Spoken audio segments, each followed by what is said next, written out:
जय बोलो देवादिदेव 1008 श्री भगवान महावीर स्वामी की जय जय जय। अहिंसा परमो धर्म की जय जय जय।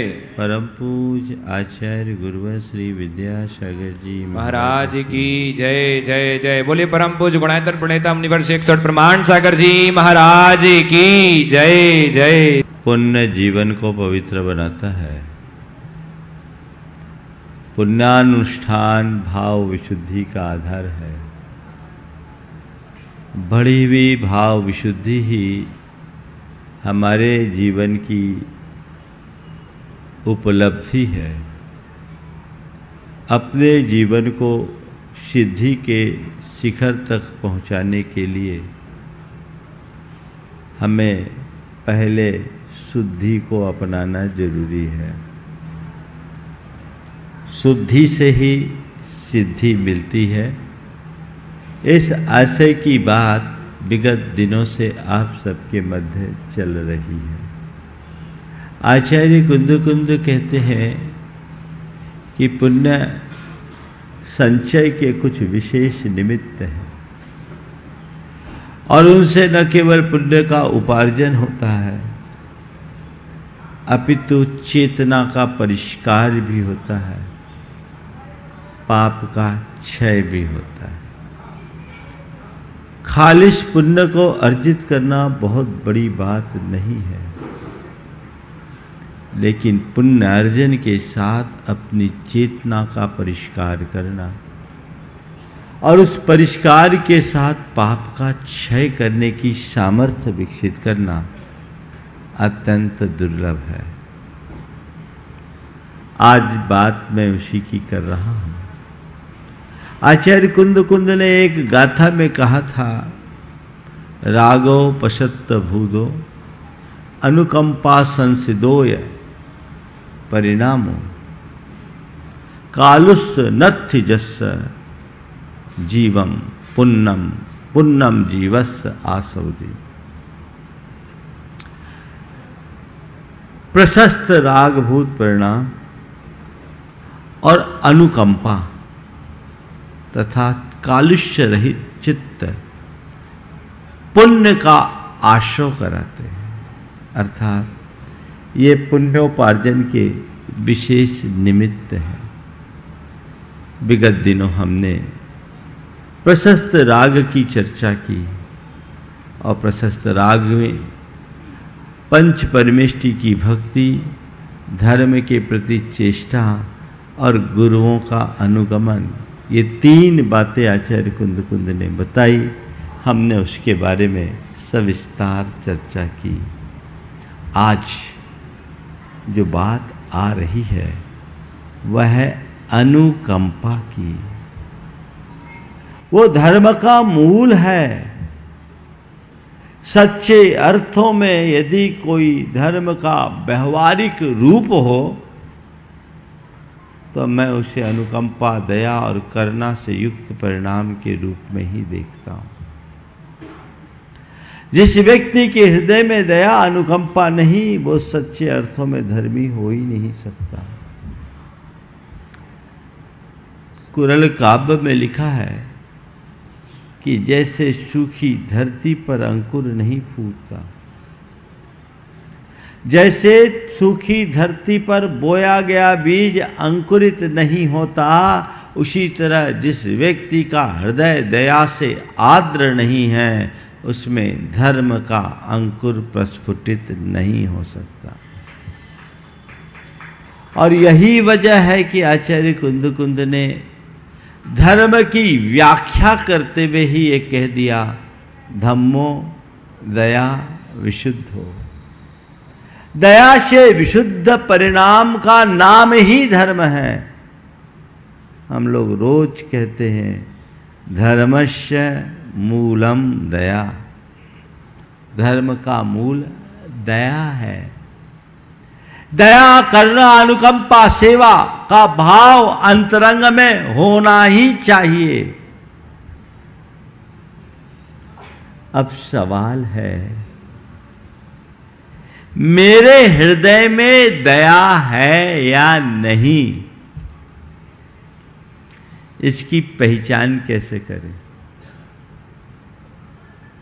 बोलिए। आपसे अगर कहा जाता है ये व्यक्ति बड़ा दयालु है, तो आपके आंखों के सामने कैसे व्यक्ति की छवि उभरती है? बोलो। दयालु है, हमने कहा ये बड़े दयालु हैं, महावीर जी बड़े दयालु हैं, तो महावीर जी में क्या दिखेगा? क्या दिखेगा? हाँ, क्या दिखेगा? एक दयालु व्यक्ति के भीतर क्या दिखता है? बोलो तो सही। हाँ हाँ, हम उस व्यक्ति को एक दयालु व्यक्ति के रूप में देखते हैं जो दूसरों की पीड़ा को देख करके दुखी होता है, जो दूसरों के दुखों के निवारण के लिए तत्पर होता है, जो दूसरों के लिए हमेशा सहयोग और उपकार की भावना से भरा रहता है, जिसके हृदय में दूसरों की पीड़ा से पीड़ा उत्पन्न होती हो, वो व्यक्ति दयालु व्यक्ति की श्रेणी में आता है। अब देखो, अपने भीतर झांको और देखो मेरे अंदर वो दया का स्रोत है या नहीं, अनुकंपा है या नहीं।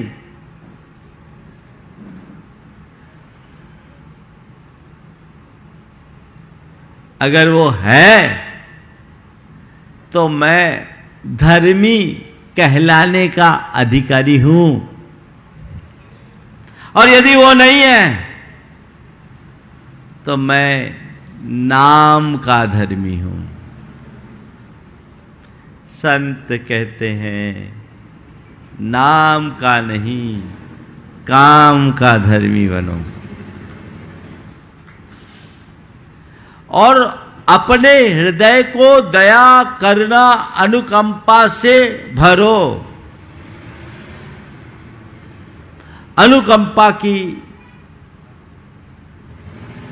व्याख्या करते हुए आचार्य कुंद कहते हैं, तिकिदम बुभुक्षिदम वा दठून जो होदि दुहिद मनो परिवज्जदितम कि भैया तस्से सा होदि अनुकंपा। बड़े साफ शब्दों में उन्होंने अनुकंपा की अवधारणा को स्पष्ट किया है। जिसका मन दुखित होता है, तिकिदम बुभुक्षिदम वा दठूने जो होदि दुहिद मनो, दूसरे दीन दुखी भूखे प्यासे पीड़ित को देखकर जिसका मन दुखित होता है, केवल भूखा प्यासा नहीं, सब पीड़ित व्यक्ति को देखकर जिसका मन दुखी होता है, और उस दुख से द्रवीभूत होकर तम किवया परिवज्जति, जिसके हृदय में कृपा का भाव प्रकट होता है, तस्सेसा होदि अनुकंपा, उसका नाम अनुकंपा है। अनुकंपा तब तक घटित नहीं होगी जब तक तुम्हें दूसरों की पीड़ा अपनी पीड़ा प्रतीत नहीं होगी। पर की पीड़ा को देखकर चित्त में कपकपी आने का नाम अनुकंपा है।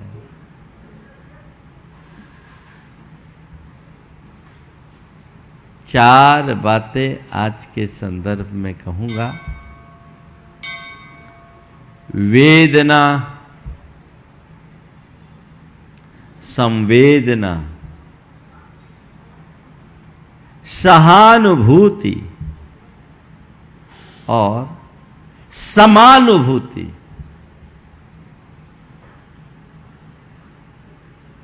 चारों शब्द आपके जाने पहचाने शब्द हैं, पर हमें देखना है कि ये मेरे जीवन में किस रूप में चरितार्थ हो रहे हैं। सबसे पहली बात है वेदना की, है ना। वेदना का मतलब क्या है? दुख, कष्ट, पीड़ा, उद्वेग। वेदना अच्छी नहीं मानी जाती। आचार्य कुंद कहते तुम पर कितना भी कष्ट आए, कितना भी दुख आए, आंसू मत बहाओ, अपनी वेदना को सहो। क्या करो? सहो। वेदना को प्रकट ही मत होने दो। कदाचित कुछ घट भी जाए तो उसका अनुभव मत करो। पीड़ा न हो ये मेरे हाथ में नहीं है, पर मुझे चाहे जैसी पीड़ा हो, मैं पीड़ित ना हूं, ये मेरे हाथ में है। वेदना एक प्रकार की व्याकुलता है जो हमें अशांत करती है, जो हमें उद्विग्न करती है। तो अपनी वेदना को सहो, कहो मत। समझ गए क्या करना है? वेदना सहना है, कहना नहीं। समझ गए? दुख की 4 स्थितियां हैं, साथ साथ इसको भी ले ले। दुख भोगना, दुख सहना, दुख देना और दुख मिटाना। दुख भोगना, दुख सहना, दुख देना और दुख मिटाना। दुख भोगने का मतलब क्या? भोगते हैं कि नहीं? भोगेंगे। उससे क्या होगा? नए दुखों का बीज और पड़ेगा और उससे दुख की ये संतति लंबे समय तक चलते रहेगी। अनादि से यही होता आया है। इससे आगे है दुख सहना। दुख सहने का मतलब तुम्हारे जीवन में चाहे कैसा कष्ट हो, परेशानी हो, मुश्किल हो, मुसीबतें हो, संकट हो, कर्म का उदय मानकर, अशुभ संयोग मान करके उसे सहज भाव से स्वीकार लेना, दुख को सहना है। दुख को भोगने से दुख दूना होता है। दुख को भोगने से दुख दूना होता है और दुख को सहने से दुख की जड़ उखड़ती है। आप लोग ईमानदारी से बताइए क्या करते हो? दुख भोगते हो या सहते हो? हाँ, भोगते हैं और कसम खाए हैं आखिरी तक भोगते ही रहेंगे, ऐसा? हाँ। अब क्या करना है महाराज? अभी तक तो हमने भोगा है, अब हमारी समझ विकसित हो गई, अब हमें सहना है। खुद के दुखों को सहना है और मेरे दुख मुझे ही सहना है, कोई दूसरा नहीं सह सकता। तीसरी स्थिति है दुख देना। सबको देने का अभ्यास तो बना हुआ है, एक दूसरे को दुखी करते हैं। कई लोगों को तो आनंद ही इसी में आता है जब सामने वाले को दुखी करे। ये महान अर्थ। जीवन में कभी किसी को दुख मत देना, न दुखी होना न दुख पहुंचाना। बन सके तो औरों का दुख मिटाना। थोड़ी देर बाद इसकी चर्चा करूंगा। मैं मूल विषय पर आता हूं। वेदना दुखी करती है, दुख से जुड़ी हुई चीज है, इससे बचो। वेदना की जगह संवेदना ले। वेदना की जगह संवेदना ले। वेदना और संवेदना में अंतर क्या है? वेदना और संवेदना में अंतर क्या? अपनी पीड़ा में आंसू बहाना वेदना है और औरों की पीड़ा में आंसू बह जाना संवेदना है।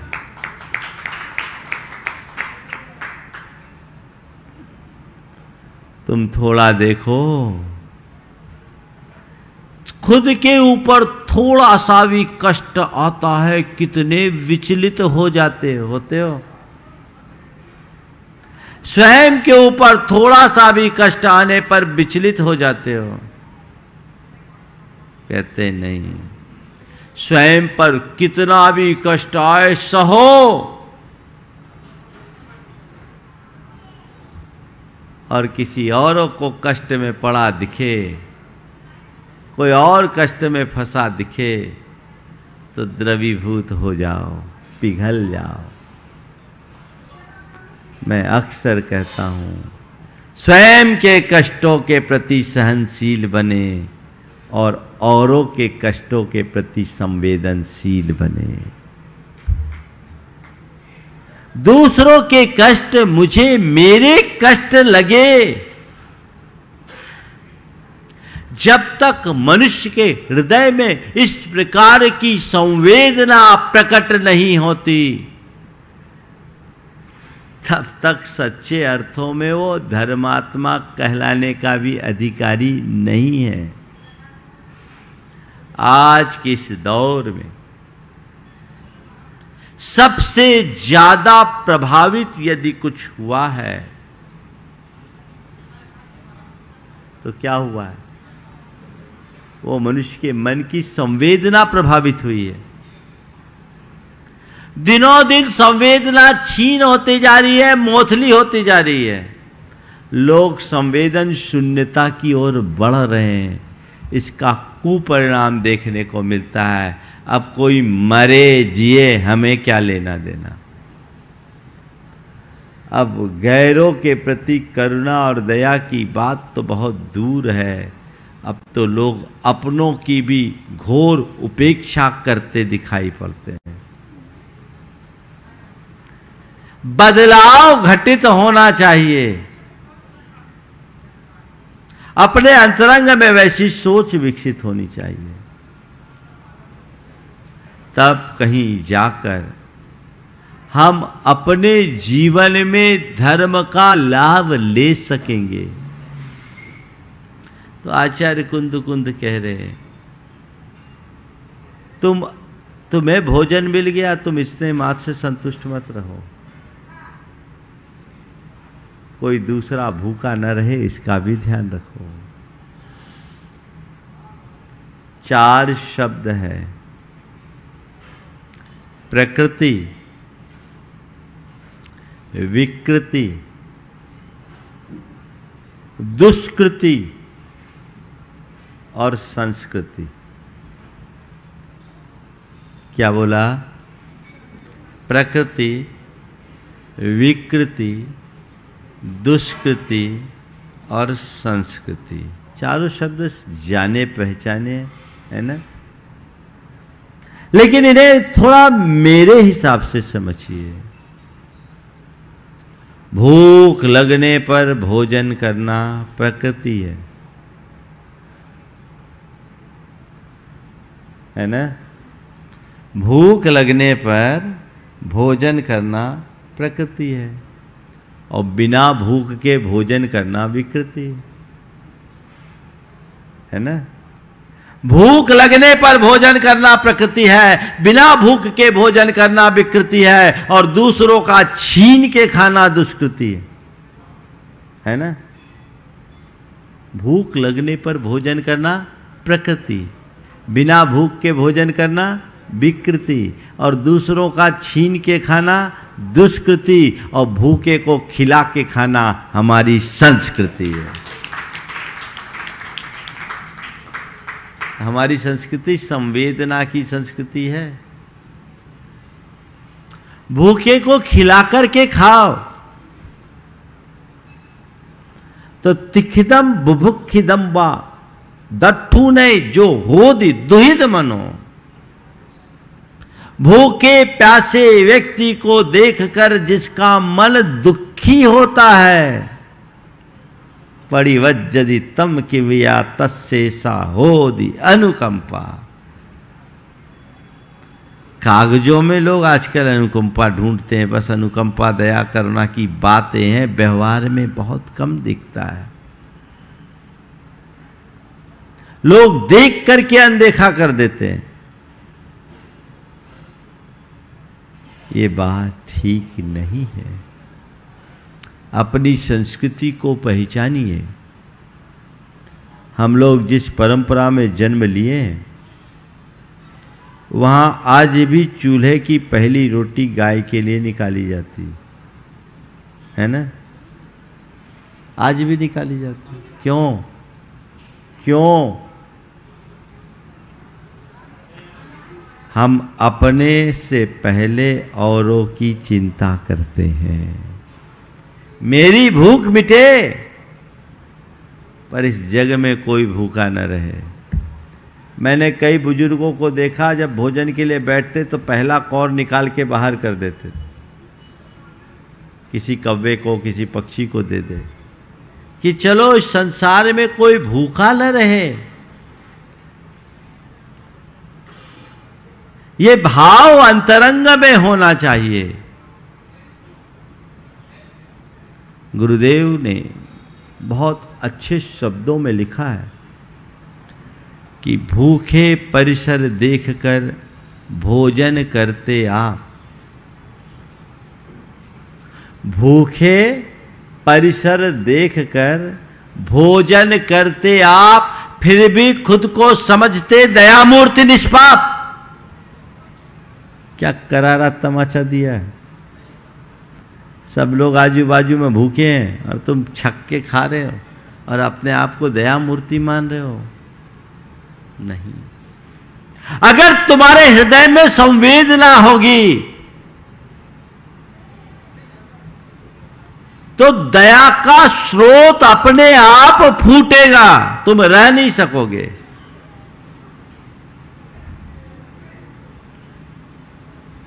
किसी ने लिखा है, तड़फता देखता हूं जब कोई शय, यानी कोई वस्तु, तड़फता देखता हूं जब कोई शय, उठा लेता हूं अपना दिल समझकर। यह संवेदना की पराकाष्ठा है। अंतरंग में वैसी संवेदना जगे तो जीवन का आनंद हो। आज धीरे धीरे निष्ठुरता बढ़ रही है, संवेदनहीनता बढ़ते जा रही है।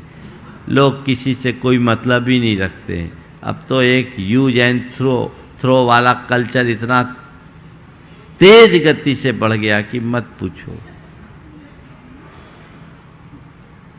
बस काम लो और काम खत्म। इसने मनुष्य को मनुष्य नहीं रहने दिया।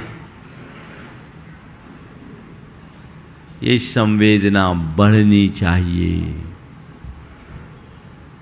खुद पर कैसा भी कष्ट आए सहो, चुपचाप सहो, कहो मत। पर औरों पर कष्ट आए तो शक्ति भर उसे मिटाने की कोशिश करो, दुख मिटाने का प्रयास करो, दुख देने का नहीं। अंतरंग में ऐसी संवेदना होनी चाहिए। आजकल देखने में आ रहा है कि मनुष्यों में संवेदना की दिनों दिन कमी हो रही, पर पशु पक्षियों में संवेदनशीलता के एक से एक उत्कृष्ट उदाहरण देखने को मिलते हैं। मेरे पास कई चित्र हैं और कई लोगों ने वीडियो क्लिप्स भी अलग अलग दिखाए। देख करके मन गदगद होता है और आश्चर्य भी होता है। एक तो मैंने लाइव देखा, मैं किशनगढ़ में गया। किशनगढ़ में एक गौशाला है और वहाँ पशु चिकित्सालय भी है, बहुत अच्छी। वो कि चिकित्सालय क्या, करुणा की कविता है। वहाँ जितने भी एक्सीडेंटल केस होते हैं, उन मवेशियों को वो लोग ला करके बहुत अच्छी सेवा करते, उत्तम सेवा करते हैं। वहाँ मैंने देखा एक गाय थी, उसके 3 पैर थे, एक पैर कटा हुआ था। ऑपरेशन करके उनने ठीक किया। उस गाय का अपना एक भी बच्चा नहीं था और वो 4 बछड़ों को दूध पिलाती थी। एक साथ चारों थन में चारों बच्चों को मैंने आंख से देखा और मजे की बात उसका एक भी बच्चा नहीं था। सोचो, एक गाय औरों के बछड़े को दूध पिला सकती है, पर इंसान कहां है? मैंने एक चित्र देखा जिसमें गाय सुअर के बच्चे को दूध पिला रही। सुअर अपने बच्चों को जन्म दिया और मर गई। उनके बच्चे ऐसे ही थे, उनको देखकर गाय आती, लेट जाती और सुअर का बच्चा दूध पीता। मैंने एक चित्र देखा जिसमें एक बकरी के मेमने को कुतिया दूध पिला रही। एक कुतिया बकरी के मेमने को दूध पिला रही है। बकरी ने मेमने को जन्म दिया, मर गई और उसका मालिक उसे बोतल से दूध पिला रहा था। एक कुतिया ने देखा और रोज आना शुरू कर दी। सुबह शाम आए और बकरी के मेमने कुतिया का दूध पिए। ये क्या है? कहने को हम पशुओं की बात कर रहे हैं, पर ऐसा आदर्श तो आज इंसानों में भी देखना बड़ा दुर्लभ हो गया है। ये छीन होती हुई संवेदना का जो तक है, दया करुणा अनुकंपा का तो अंदर से ज्वार आना चाहिए, हिलोर उमड़नी चाहिए। लेकिन सब चीजें फॉर्मेलिटी हो गई। आजकल लोग थोड़ा बहुत दया का काम भी करेंगे ना, तो पहले फेसबुक में डालेंगे, फोटो पहले खिंचाएंगे, करेंगे कम। अच्छी बात है, अच्छी बात की का प्रभाव, प्रचार प्रसार होना चाहिए, प्रभावना होनी चाहिए, दूसरे प्रेरणा ले। लेकिन भैया फोटो खिंचाने भर के लिए मत करो, अंदर भी कुछ घटे। संवेदना संवेदना जितनी व्यापक होगी, चेतना का स्तर उतना ऊंचा हो गया। अपने हृदय को संवेदनशील बनाइए, खुद के प्रति सेंसिटिव मत बनिए, औरों के प्रति संवेदनशील बनिए। उनके कष्टों को अपना कष्ट महसूस करने की कला विकसित कीजिए। ये हो गया तो जीवन का काया पलट हो जाएगा। लेकिन आजकल लोग बहुत कम ऐसा करते हैं। गर्मी का समय था, एक किसान अपने 5 साल के पोते को लेकर पैदल ही गांव से शहर की ओर आ रहा था। गर्मी की अधिकता के कारण पोते को प्यास लगी। उसने कहा, दादा प्यास लग रही है, पानी चाहिए। दादा ने कहा, ठहर बेटा, शहर पहुंचते हैं, किसी घर के पास कहीं पानी होगा तो पानी पिएंगे। पहुंचा और नगर के बाहर ही सेठ की एक बड़ी सारी हवेली थी। उस हवेली में पहुंच गया, निवेदन किया, सेठ साहब मेरे बेटे को प्यास लगी है, अगर पानी मिल जाए तो बड़ी कृपा होगी। बैठिए, आदमी आता है। बैठिए, आदमी आता है। सेठ साहब अखबार पढ़ने में मगन हो गए। तो आज 10 मिनट बीत गए, कोई आदमी नहीं आया और बेटा यहां मचल रहा है, दादा पानी। ने कहा, सेठ साहब बेटा मचल रहा है, पानी का प्रबंध हो जाए। कह दिया ना, आदमी आता, आने दो। उस किसान ने दोनों हाथ जोड़े और कहा, सेठ साहब थोड़ी देर के लिए आप ही आदमी बन जाइए ना, इससे अच्छी बात क्या होगी। थोड़ी देर के लिए आप ही आदमी बन जाइए ना। मैं आपसे पूछता हूं, उस आदमी को आदमी कैसे कहा जाए जो प्यासे को पानी न पिला सके? उस आदमी को आदमी कैसे कहा जाए जो भूखे को रोटी न खिला सके? उस आदमी को आदमी कैसे कहा जाए जो किसी दुखिया का दुख दूर करने को हाथ न बढ़ा सके? मनुष्य का तो मनुष्यता मनुष्य की तभी सार्थक होती है जब वह पर पीड़ा के हरण में तत्पर होता है। अंतरंग में ऐसा भाव जगना चाहिए, अनुकंपा। देखो हमारे गुरुदेव की अनुकंपा का स्तर क्या है। अभी जब 2019 में गुरु चरणों में रहने का सौभाग्य मिला, बिहार हुआ, नेवावर से सतवास के रास्ते में थे। रास्ते में जानकारी मिली कि इस वर्ष फसल में कुछ ऐसे कीट प्रकट हुए हैं जो दिन में धरती में 5-7 इंच नीचे चले जाते हैं और रात में बाहर निकलते हैं और रात भर में पूरी खेत साफ कर देते हैं। एक इलाके विशेष में ये प्रकोप बहुत था, उसकी तेजी से फैलने की संभावना थी। गुरु महाराज को बताया लोगों ने, वो सुने और एकदम गंभीर हो गए। मैंने पूछा, गुरुदेव आज आप इतने गंभीर क्यों? क्योंकि जब ये बात बताई गई तो मैं उस समय उपस्थित नहीं था। बाद में मालूम पड़ा कि जब से गुरुदेव ने सुना तो एकदम गंभीर हो गए। मैंने पूछा क्या? बोले मैं सोच रहा हूं कि इस धरती का क्या होगा, दुनिया का क्या होगा। और ये सब हिंसा के प्रयोगों का कुपरिणाम है, अंधाधुंध कीटनाशकों और रासायनिक खादों के प्रयोगों का परिणाम है। अगर यही स्थिति रही तो इस धरती के प्राणियों का क्या होगा। ये क्या है? यही करुणा है, यही विश्व कल्याण की भावना है। और इसी भावना की उत्कटता से सम्यक दृष्टि को तीर्थंकर प्रकृति का बंद हो जाता है। एक इतने बड़े महापुरुष जो अपने शरीर की तनिक भी परवाह नहीं करते, बड़े से बड़े कष्टों को हंसते हंसते सहते हैं, लेकिन जिन्हें इस धरती पर थोड़ा सा भी संकट दिखे और हिला दे, वो करुणा है। भिखारी भी ऐसा वैसा नहीं था, कहा सेठ साहब कुछ तो दो, 3 दिन का भूखा हूं, कुछ तो आपको देना पड़ेगा। सेठ भी कुछ पल के लिए उसकी बातों में आ गया, बोला ठीक है मैं दूंगा, पर एक शर्त है। बोले क्या? बोले मेरी 2 आंखों में एक आंख असली है, एक नकली है, पत्थर की है। तो ये बता दे कि कौन सी आंख नकली है।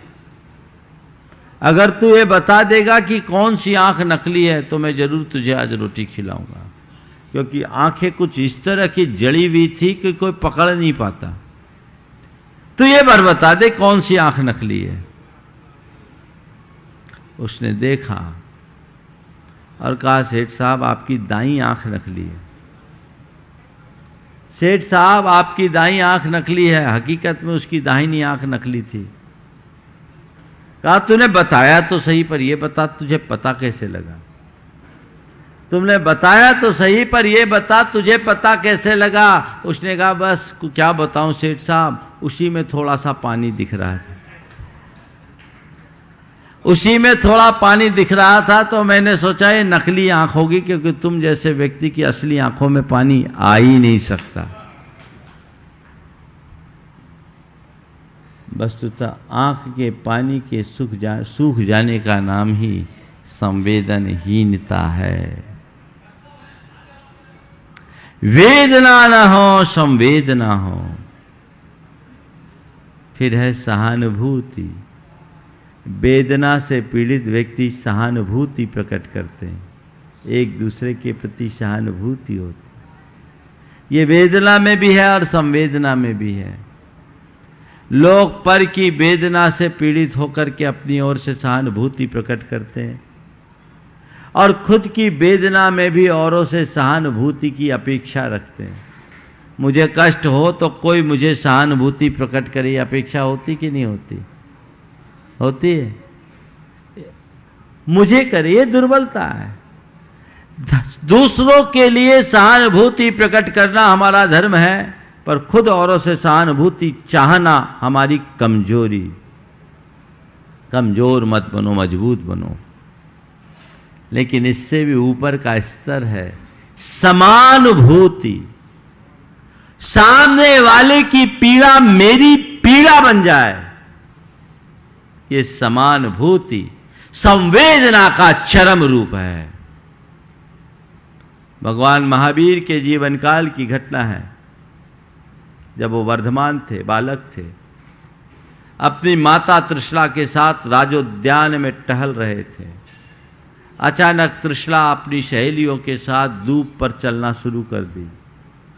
वर्धमान एक जगह ठिठक कर खड़े हो गए। त्रिशला ने कहा, बेटा आ तो सही, तू यहां कहां रुक गया? देख ये कितने अच्छे कीड़ा पर्वत है और कितने सुंदर फव्वारे हैं, तो इधर तो आ। वर्धमान मौन। जब त्रिशला ने 2 बार बुलाया, वर्धमान नहीं आए, तो लपक करके त्रिशला आई और सीधे वर्धमान के पास आई। बोले, बेटा तू यहाँ कहाँ है? तभी देखी कि उसके गाल पर आंसू के कण हैं।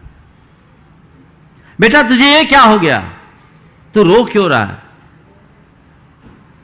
माँ क्या बताऊं, आप लोग जब इन कोमल कोमल दूबों पर चलती हो ना, तो मुझे ऐसा लगता है जैसे मेरी पीठ पर चल रही हो। देखो ना, मेरी पीठ पर आपके पैरों के निशान भी आ गए हैं। त्रिशला सुनी तो एकदम बदहवासी हो गई। फट से भगवान वर्धमान की शर्ट को उतारा, देखा वहां निशान थे। वो हतप्रभ रह गई। क्या था?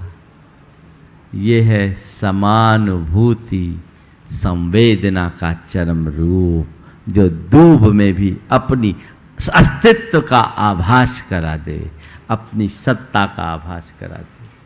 तो वो हमारे जीवन में घटे तो हमारा जीवन धन्य हो।